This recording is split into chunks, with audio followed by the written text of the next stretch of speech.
كذلك كانت بحام فرنسا عندها نوايا معينة. إذن الجزائر من وقتها ساعدتنا، ومساعدتها يعني احنا ما نشعر في الحقيقة عن أداة. المغرب يقول لنا أداة. حسن الثاني يعني يقول لنا احنا مؤسسين البوليساريو انه في الحقيقة يعني البوليساريو ما هي حركة نظيفة لأنها مؤسسها أبو مدين.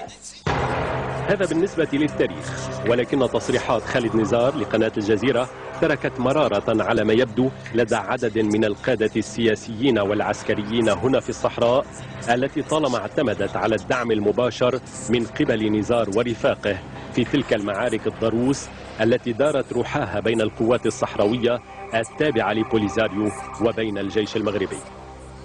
ورغم ذلك فإن العلاقة بقيت ثابتة جدا بين بوليساريو والجزائر، خصوصا أن تخلي ليبيا عن دعم الصحراويين بعد اتفاقية وجدة الشهيرة بين العقيد معمر القذافي والعاهل المغربي الراحل الملك الحسن الثاني جعلت جبهة بوليساريو رهينة للحليف الجزائري الوحيد.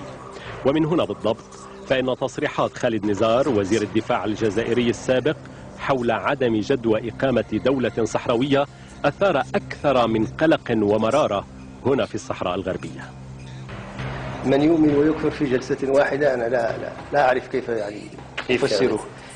يعني بعض الأوقات أنه في الحقيقة نحن لنا مبادئ وندافع عن المبادئ، وبعض الأحيان يعني نحن لا نريد دولة جديدة في المنطقة، يعني تناقضات في الحقيقة. أتمنى يعني أن ما يكون الزمن يعني هو أثر في دماغه لأنه. وخلافا لمحفوظ علي بيبة فإن وزير الدفاع الصحراوي محمد أحمد بوهالي يبدو أقل تأثرا بموقف خالد نزار. بالنسبة لي هذا الموضوع لا أرغب كثيرا في التكلم عنه، لأنه بالنسبة